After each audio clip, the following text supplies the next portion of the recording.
Hello everyone. Today we are going to start chapter number 15 Biodiversity and Conservation. ये आपका एक बहुत छोटा सा चैप्टर है, लेकिन अगर मैं इस टॉपिक के बारे में बात करूं, लेकिन अच्छी बात यह है कि इससे हर साल क्वेश्चंस आते हैं और लोकलाइज्ड क्वेश्चंस आते हैं। इस चैप्टर में आपको बिल्कुल भी स्ट्रेस लेने की ज़रूरत नहीं है कि मतलब कैसे क्वेश्चंस बनेंगे, कौन सा टॉपिक के ऊपर क्वेश्चन बन सकता है या नहीं बन सकता है। एकदम सिंपल क्वेश्चंस आते हैं। चलिए, व्हाट इज़ बायोडाइवर्सिटी इंट्रोडक्शन से स्टार्ट करते हैं। बायो वर्ड का मीनिंग होता है लिविंग ऑर्गेनिज्म और डाइवर्सिटी का मतलब होता है डिफ्रेंसिएशन या आप बोल सकते हो वेरिएशंस। लेकिन बहुत वास्ट टाइप के लिविंग ऑर्गेनिजम्स होते हैं, अलग अलग वैरायटी के लिविंग ऑर्गेनिजम्स होते हैं या आप बोल सकते हो इस दुनिया में पाए जाते हैं। तो लाइफ डाइवर्सिटी का मतलब क्या हो गया? Different forms. तो जो बायोलॉजिकल डाइवर्सिटी है is the occurrence of different types of ecosystem, different species of organisms. मतलब डिफरेंट स्पीशीज़ और जो डिफरेंट ऑर्गेनिजम्स है उनकी अकरेंस को ही हम बायोडाइवर्सिटी बोलते हैं। ये जो टर्म है वो दिया था प्रोफेसर एडवर्ड विल्सन ने 1992 में। ये जो क्वेश्चन है ये पूछा जा सकता है कि जो टर्म है वो कौन से साइंटिस्ट ने आपको दिया था और कौन से ईयर में दिया था। आपको मैं दो चीज़ें बता देती हूँ कि जो साइंटिस्ट के नाम है वो दो जगह पूछे जाते हैं। फर्स्ट आपके जो जेनेटिक्स वाले चैप्टर है उसके अंदर, और जो सेकंड है वो इकोलॉजी के अंदर। मतलब यहाँ पर इकोलॉजी का मतलब ये है कि यहाँ पे ये चारों चैप्टर्स जो हैं आपकी यूनिट के वो सब इकोलॉजी के अंदर आते हैं। There are some 2000 species of ants alone and 3 lakh species of beetle, 28,000 species of fishes and 20,000 species of orchids। ये एक जनरल डेटा है जो आपके यहाँ पे दिया होगा। इन डेटा को यूज़ इस तरीके से करते हैं, जैसे कि मान लो मैंने 3 लाख स्पीशीज़ का दे दिया, बीटल की मैच द कॉलम में दे दिया, तो ये इस टाइप से आपको मैच द कॉलम के अंदर पूछा जा सकता है, नॉट सो इम्पॉर्टेंट। चलिए नेक्स्ट है हमारा मैग्नीट्यूड ऑफ बायोडाइवर्सिटी। डायरेक्ट हम काम की बात पे आते हैं।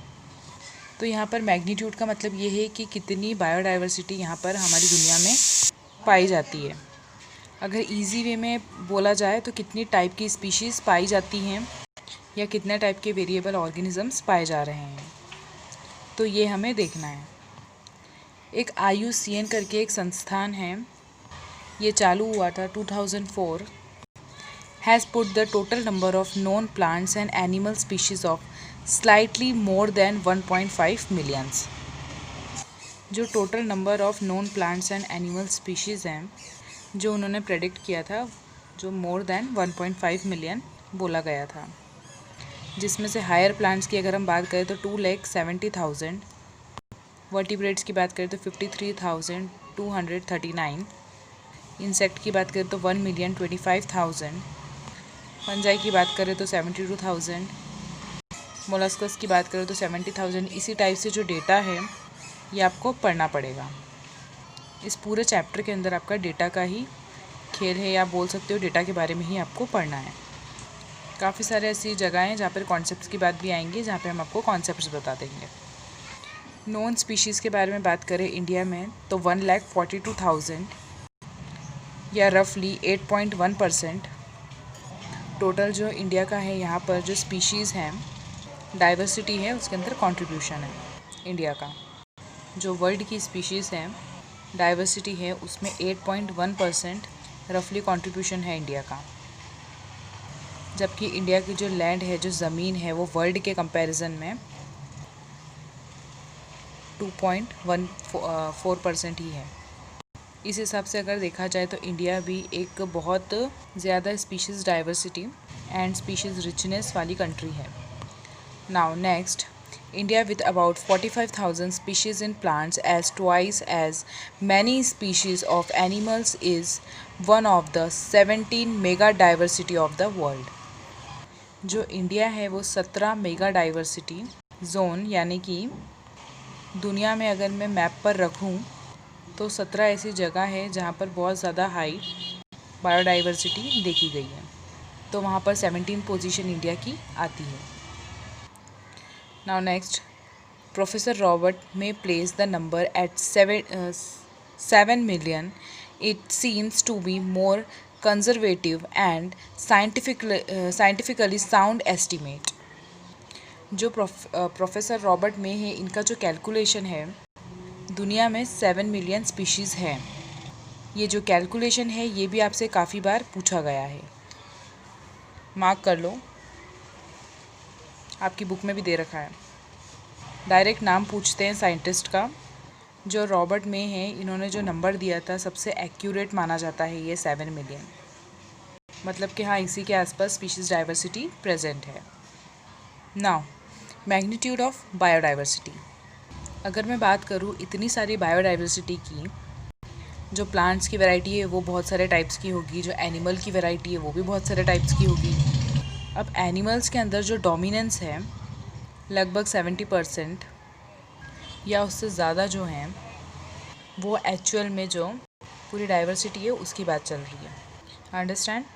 तो जो 70% जो स्पीशीज़ हैं वो एनिमल्स की हैं, और इसमें जो 22% है वो है प्लांट्स की स्पीशीज़, और बाकी के अदर्स हैं। अब अगर हम इंसेक्ट्स के बारे में बात करें तो जो इंसेक्ट्स हैं वो बहुत बड़ा एक अकाउंट रखते हैं एनिमल्स में, और लगभग 7-10 या मैं बात करूं हर 10वें में से 7 जो हैं एनिमल्स इंसेक्ट्स ही होते हैं, जो कि डेटा बढ़कर 8 आउट ऑफ 10 हो चुका है। तो जो 8 आउट ऑफ 10 जो हैं वो आपको इंसेक्ट्स देखने को मिलेंगे। तो आप खुद ही देख रहे होंगे जो इंसेक्ट्स का जो अबेंडेंस है, जो उनकी प्रेजेंस है वो कितनी ज़्यादा है। अब आपकी बुक के अंदर एक डेटा दे रखा है, मैं आपको इमेज सेंड कर दूँगी, उसमें आपको वो पढ़ना है। आपको मैं आपको अभी उसके बारे में समझा देती हूँ। मतलब उसके अंदर आपको ये पढ़ना है कि हायर प्लांट की वर्ल्ड के अंदर कितनी स्पीशीज़ हैं, एल्गी की कितनी स्पीशीज़ हैं, फंजाई की कितनी स्पीशीज़ है, बैक्टीरिया की कितनी स्पीशीज़ है, वायरस की कितनी है, mammals, birds, reptiles, fish, amphibians, insects और भी बहुत सारे हैं उसके अंदर, उनके बारे में आपको पढ़ना है। बस वो नंबर्स में डिजिट दे रखे हैं आपकी बुक में, उस पर इतना ज़्यादा आपको फोकस करने की ज़रूरत नहीं है, बट आपकी बुक में दे रखा है इसलिए उसको पढ़ना ज़रूरी है। Now talking about level of biodiversity. जैसा कि आप देखते हो कि 3 अलग अलग लेवल पर हम इसको रिप्रेजेंट करते हैं। The term biodiversity was applied by sociobiologist Edward Wilson 1992। मैं आपको पहले भी बता चुकी हूँ, उन्होंने डाइवर्सिटी को डिफरेंट लेवल पर पढ़ा था, ऑर्गेनिजम्स लेवल पर पढ़ा था। जैसे कि मैक्रो मॉलिक्यूल्स के बारे में अगर हम बात करें तो 3 जो डिफ्रेंसिएशन थे, जो 3 डिफरेंट वेराइटीज़ थी जिनमें उन्होंने पढ़ा था, मैं आपको उसकी PDF सेंड कर दूंगी, जिसमें से पहले थी एक जेनेटिक लेवल, सेकंड थी स्पीशीज़ लेवल, और जो लास्ट थी वो थी इकोलॉजिकल लेवल।